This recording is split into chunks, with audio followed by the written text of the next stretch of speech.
In the middle of the chaos, the looper was suddenly pulled into a strange version of the Apollo Island by a glowing rift butterfly. But this wasn't the Apollo they knew. The island had somehow merged with New York City, and things were completely different. Big names like Snoop Dogg, Eminem, Ice Spice, and Juice WRLD controlled areas that used to belong to the agency. It was like stepping into a wild new reality. To make things even stranger, the musicians hosted a massive cosmic concert that mixed music with bursts of glowing energy, shaking the world around them. It felt surreal, like reality itself was being rewritten. As soon as the concert ended, the Rift Butterfly returned and pulled the looper into a swirling wormhole, along with Hope, Jones, and the trusty battle bus. On the other side, they landed in a completely new world, Onisoshima Island, a place filled with secrets and danger. But they weren't the only things that came through the wormhole. A strange object, glowing and powerful, followed them. It crashed onto Oninoshima, sending out a huge shockwave that woke up magic that had been hidden on the island for ages. Portals that had been sealed for centuries suddenly reopened,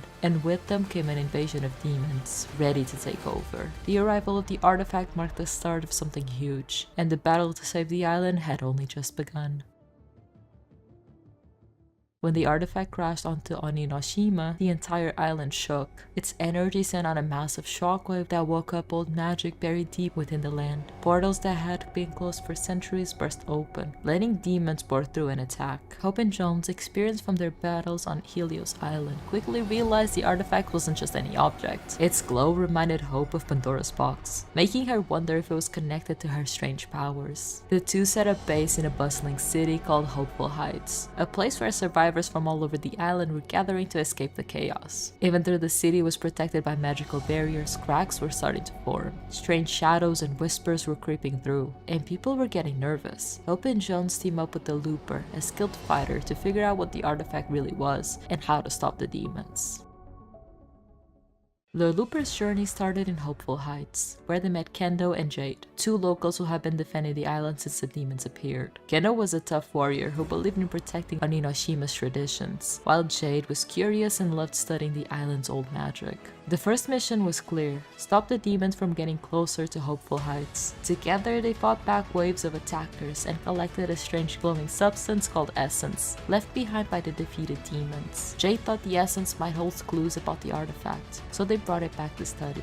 Hope joined in, using her unique ability to see visions through her graffiti art. When she used the Essence, she saw a shadowy figure binding the island's magic to something that looked like Pandora's box. This only made her more determined to uncover the truth about the artifact and its connections to her powers.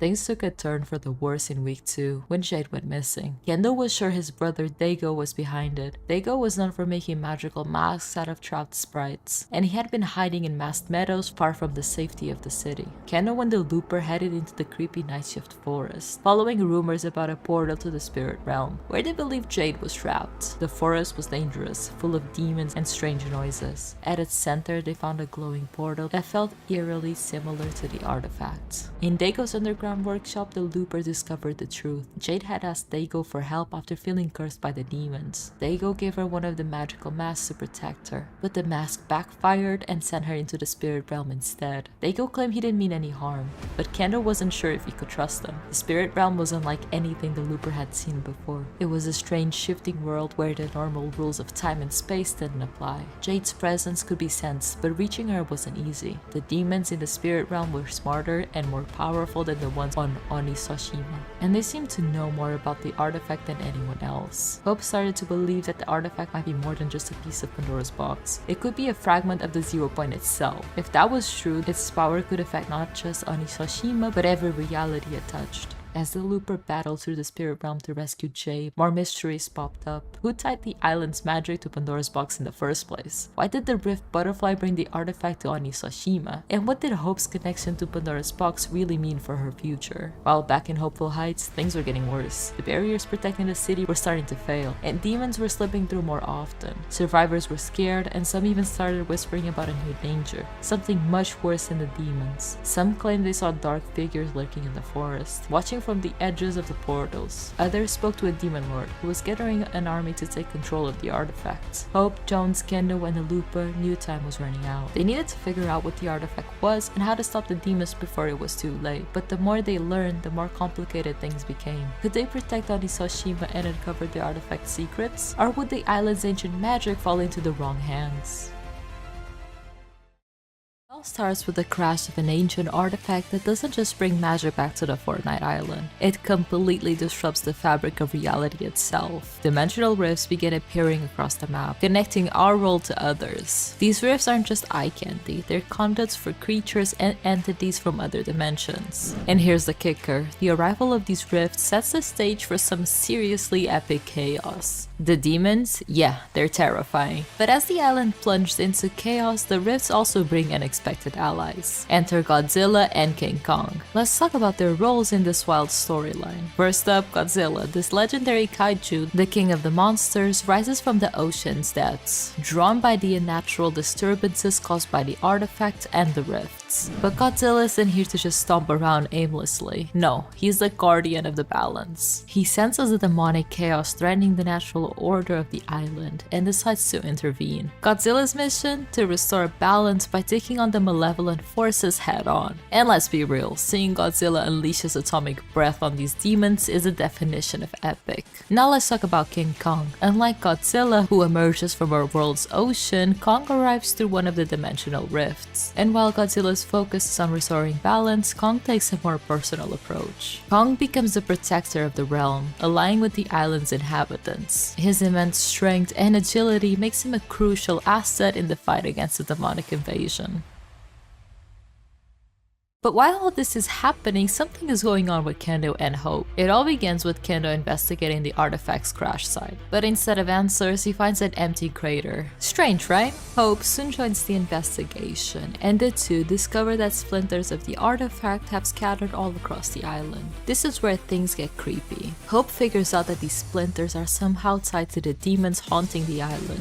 With this discovery, Kendo sets out to forge a new weapon to combat the rising threat. Enter the Splinter Blade. Mystical weapons crafted at Demon's Dojo from the shards of the artifact itself. These blades are so powerful that they can cut open the spirit realm itself. Now here's where it gets even darker. At the heart of Demon's Dojo lies the Puppeteer, a malevolent force controlling Night Rose. Night Rose is no ordinary warrior. She's a cunning and fearsome demon, bound to serve the Puppeteer as part of an ancient duty. And let me tell you, her design is absolutely chilling. Pale skin, dead black eyes, Omni horns, and shadow magic covering her hands. Despite her terrifying appearance, Night Rose stands apart from the other demon warriors. While most have lost all traces of humanity, she retains a glimmer of her former self, and this makes her story even more tragic. If you listen closely during gameplay, you can actually hear her cry out lines like, "Help me," "Hey," as if calling out, "Who are you?" and "Stay away." These lines show that she doesn't want to attack the player and is even warning them to stay away. Adding to her complexity, Night Rose has the ability to separate her spirit into shades. These shades will haunt, stalk, and slash at anyone who dares wander into her dojo. It's like she's trying to protect something, or maybe warn you to turn back. In the story quest, Kendo finally confronts the Puppeteer. After an intense battle, he defeats the malevolent force, temporarily freeing Night Rose from its control. But here's the catch, the Puppeteer is so powerful that it can resurrect Night Rose if she's killed. Talk about an uphill battle. Kendo entrusts the Splinter Blades to Night Rose, believing they hold the key to her permanent freedom. But Night Rose has her own plans. While she agrees to help Kendo save Jade from the spirit realm, she's also plotting her personal vengeance. I mean, can you blame her? She's been enslaved for who knows how long.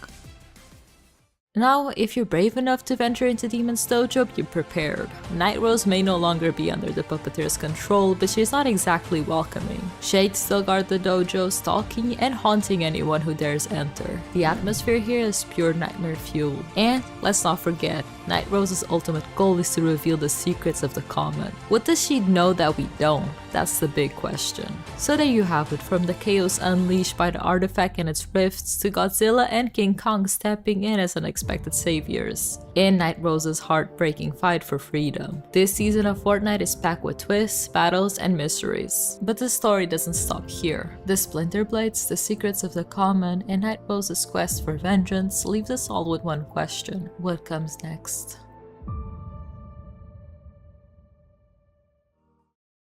At first glance, the Kappa factory seemed like an ordinary facility, workers maintaining the conveyor belts and the smell of vinegar in the air. But deep within its hidden chambers, something far more sinister is brewing. Among the countless barrels of pickles, one contains an anomaly, a massive unnatural pickle infused with unknown energy. Monarch had taken over the facility. What was once a humble farm rapidly turned into a massive factory. But they weren't interested in the pickles themselves. No. Their focus was on the vines, strange, rapidly growing tendrils that defied the natural order. These vines accelerated the growth of the pickle at an alarming rate, leading to whispers of bioengineering and experimentation beyond human comprehension. Then came the most unsettling discovery: a mysterious book found within the factory's archives. Its cover depicted a peculiar pickle that bore an uncanny resemblance to Peely. Could this be a mere coincidence, or had Peely's DNA been used in something far more horrifying? The project known as Pickleman was rumored to be the factory's crowning achievement, but Monarch's intervention suggested something even darker. What if the grotesque pickle wasn't just a failed experiment? What if it was something more, something attempting to take on the form of Peely himself?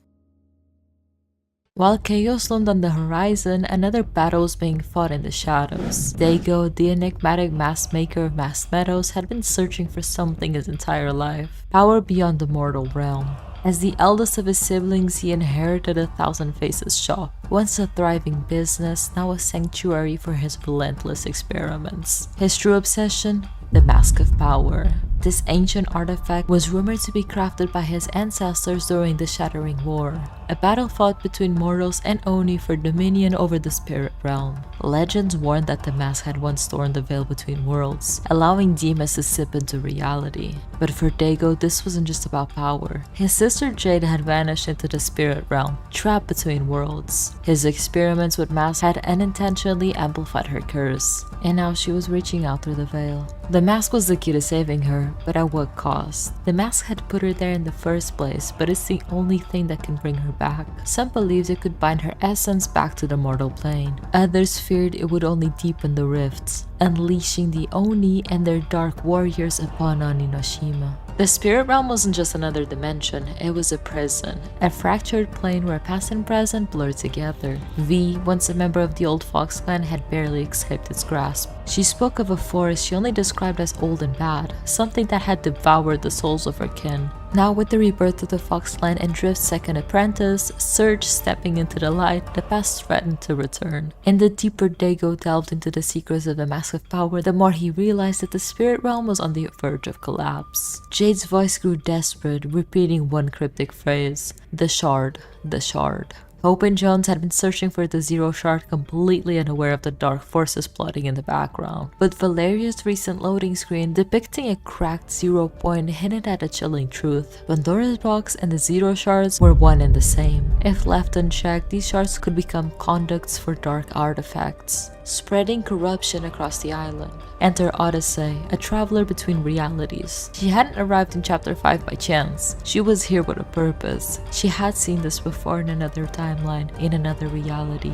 If the Oni managed to fuse the Zero Shard with the Mask of Power, the veil between realms would shatter entirely. In his attempts to help Jade, Dago unknowingly trapped her in the spirit realm. The mask he gave her, believed to be a protective artifact, was actually cursed and crafted from dark magic, sealing her fate. Meanwhile, Hope and Kendo scoured the crash site where the artifact landed, finding splinters imbued with mysterious energy. They forged these into the spirit blades, weapons they believed could break curses and free those under dark influence. The duo entrusted the spirit blades to Night Rose, hoping she would use them to break free from the puppeteer who controlled her. If freed, she might be willing to enter the spirit realm to save Jade, but instead she passed the weapon to Dago. However, Dago had other plans. Instead instead of returning the Splinter Blades, he began formulating his own strategy. He started trapping sprites in his underground lair, conducting experiments that led to the creation of 6 new masks. Armed with his new creations, Daigo set out towards the only inactive portal on the map, a massive structure completely frozen in ice. Whatever he was planning, it was clear that his journey was far from over.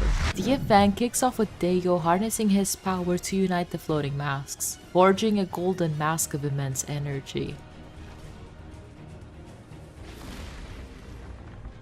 With his new power, he attempts to pull Jade from the portal, but instead Shogun X emerges, ready for battle. This unexpected twist sends shockwaves through the battlefields, as the fate of both the heroes and the island hangs in the balance. Shogun X wastes no time, grabbing Daigo and slamming him into the ground. The fight escalates as both warriors grow to massive sizes and we all get thrown into another dimension. Shogun tries to drain the Looper's souls, but Daigo quickly stops him. Daigo's spirit blades clash against Shogun X's massive sword in an intense back and forth. Their weapons spark against each other, illuminating the sky with gold and dark energy. But just as it seems Daigo is gaining the upper hand, Shogun X calls upon the power of the void, dealing a devastating blow that sends Daigo crashing into the ruins of an ancient temple. With Daigo weakened, Shogun X seizes the opportunity, gripping his face in an attempt to rip away the golden mask. But just when all the hope seems lost, Daigo channels his love for Jade, unlocking a hidden strength. With one final enchanted strike, he mortally wounds Shogun X, sending his dark essence spiraling back into the portal. The portal begins to collapse in on itself, causing a massive shockwave that knocks all players back.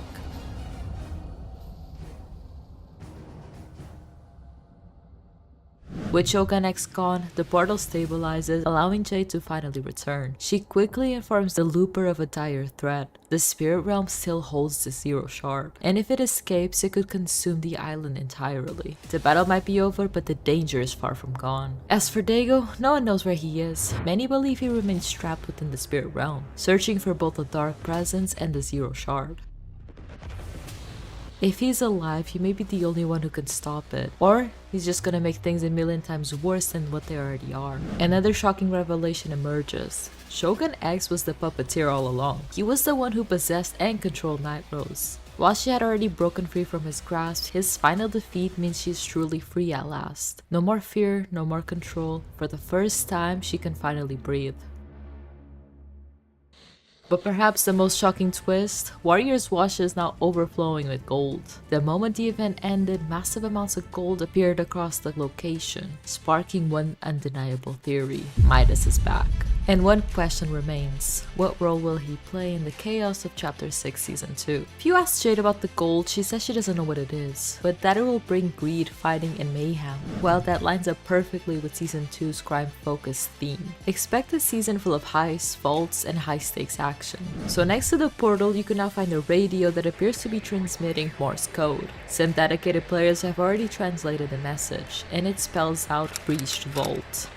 What's even more intriguing is that when you turn the audio into a spectrogram, you get this image. And those icons look a lot like a wolf or fox face. That has to be connected to Season 2 big villain Midas' old friend. Many believe this new character is a kitsune, a mythical fox creature from Japanese folklore. So could we be teaming up with Midas to pull off a heist against this kitsune? It's definitely looking that way. And now we even have a name: Fletcher Kane. Now, remember when we made the whole video about the massive pickle growing in Kappa factory? Well, turns out we were right. This pickle is actually the birth of a new Season 2 character, Big Dill. But here's the crazy part: this pickle isn't just some random mutation. We actually found a book showing plans to grow a pickle into a fully functional living being. And if that wasn't wild enough, Big Dill is apparently part of a musical group called the Tasty Boys.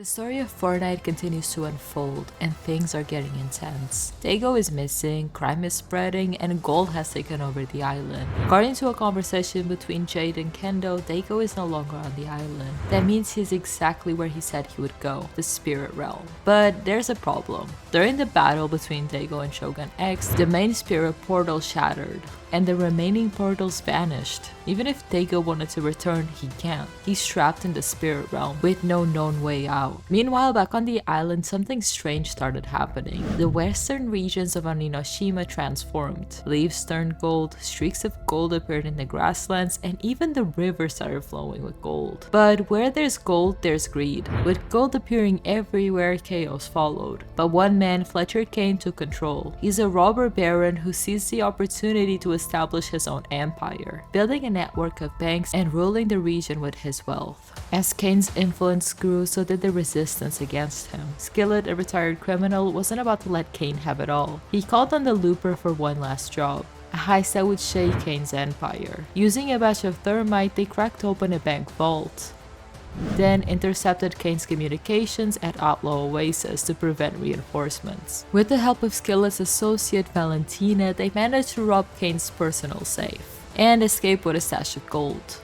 But their actions had consequences. Elsewhere on the island, a chemist named Joss had her own suspicions. She believed the sudden gold rush was unnatural. Determined to prove her theory, she sent the Looper to Crime City to investigate the sudden appearance of Big Dill, who was preparing for a mysterious party. With more research, Joss made a shocking discovery. Traces of magic were mixed within the gold itself. The gold wasn't just valuable, it was supernatural. But if magic was involved, what was its true purpose? And who or what was really behind it?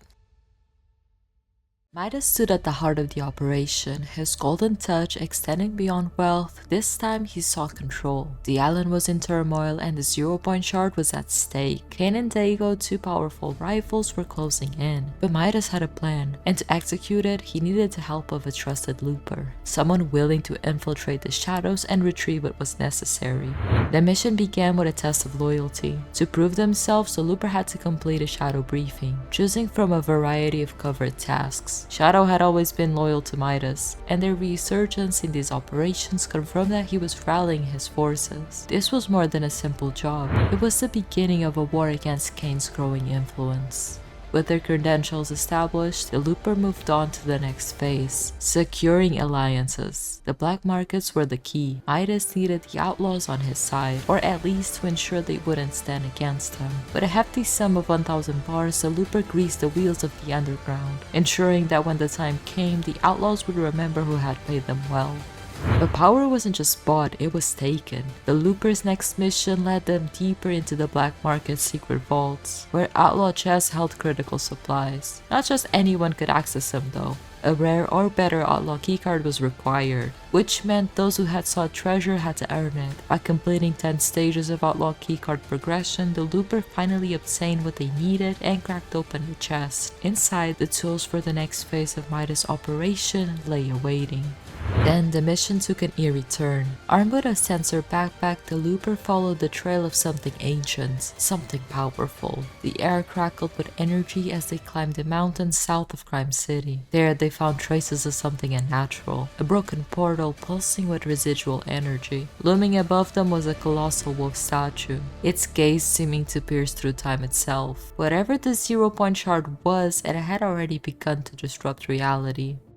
Time was running out. If Kane and Dago were after the shard, Midas needed an edge. The Looper descended into the sewers beneath Masked Meadows, slaving through the darkness to find a hidden workshop. There, in the depths of the mask maker's hideout, lay a book, a guide to Dago's mask-making techniques. If Dago had knowledge connected to the shard, Midas needed it. The Looper snatched the book and disappeared into the shadows, unseen and unheard. With the book in hand, the Looper returned to the black market above Masked Meadows. Midas stood waiting, his golden eyes gleamed as he flipped through the stolen pages. His suspicions were confirmed. Both Kane and Dago were closing in on the shard. But Midas wasn't just interested in stopping them. He had his own plans for its power. However, for now, he assured Jones and Hope that they shared a common enemy. For now, they were allies. The battle for the 0-point shard was far from over. Midas had set his pieces on the board and his game had begun. But was he truly a saver in this fight, or merely another player chasing ultimate power? The island trembled as forces beyond compression closed in, and as the Looper stood at Midas' side, one question remained. Would Midas keep his word? The island trembled under the weight of an unseen war. In the shadows, Midas had begun his grand scheme, planned to disrupt the power-hungry Baron Cain and his growing empire. But this wasn't just about revenge. Midas needed chaos, a smokescreen to mask his true objective, keeping Cain distracted long enough for his own forces to strike. And so the Golden Mastermind turned to the outlaws. Under the cover of darkness, Keisha Cross sent the Looper on a dangerous mission. They were to meet Cassidy Quinn, a skilled getaway driver with a knack for trouble. Their target, Fletcher Cain's prized vehicle, locked away in the heavily guarded garage at Lone Wolf Lair. The plan was simple: slip in undetected, steal the car, and send a message to Cain that his control was slipping. But nothing ever went according to plan. As Cassidy and the Looper crept through the lair, Cain's guards were already on high alert. The whispers of Midas' return had spread, and every soldier was under strict orders. If they saw him, they were to eliminate him on sight. When word reached Cain that his car had been stolen, his fury was uncontrollable. His voice echoed through the halls of his fortress as he shouted at his guards. "Stop talking and start shooting," he roared. A bounty was placed on Midas, the highest yet. No one would be safe from Cain's wrath, not until Midas was gone for good. But Cain had bigger matters to attend to. His deal with Dago, his mysterious mask maker, was still in motion. Gold shipments continued to flow into Dago's workshop, where something far more sinister was brewing. Deep within the workshop, Cain's henchmen hesitated. They were terrified of the dark magic that pulsed through the air. The whispers of ancient forces lingered between the walls, but Cain had no patience for their fear. The masks being created in this hidden lair were not ordinary disguises. They were infused with power, magic that twisted and corrupted, granting strength at a terrible cost. But Dago's ambitions were beyond mere masks. He was working on something even more dangerous, something that should have never even been touched again. The mask hung on the wall like a relic of forgotten nightmares. It was a ruinous mass of power, once shattered in the wake of the Shattering War. Kendo himself had warned that it should never be restored, and yet Dago had begun its reconstruction using kintsugai, the art of reforging broken things with gold. Gold, the very resource Cain had been feeding him in abundance. As Dago pieced the mask back together, a silent force stirred within its core. Something dark, something waiting. The arrangement between Cain and Dago was simple: gold in exchange for power. Cain supplied the riches and Dago created his cursed masks. But there was something Cain didn't know. Dago needed gold for more than just his craft. He was preparing for a confrontation of his own, one against the darkness that lurked behind the mask he now restored. Cain may have believed he was in control, but Dago had his own agenda. And Midas, he wasn't just there to cause trouble. He knew what Cain was up to, and he had every intention of stopping him before it was too late. The pieces were in motion. Midas was rallying his outlaws, Cain was tightening his grip, and Dago, he was playing with forces beyond his control. The island was on the brink of something far greater than anyone had imagined. What happens next? Will Midas outmaneuver Cain? Will Dago finish his work? And what darkness is waiting within the mask? Thank you so much for watching, and if you liked the video, don't forget to leave a like and subscribe.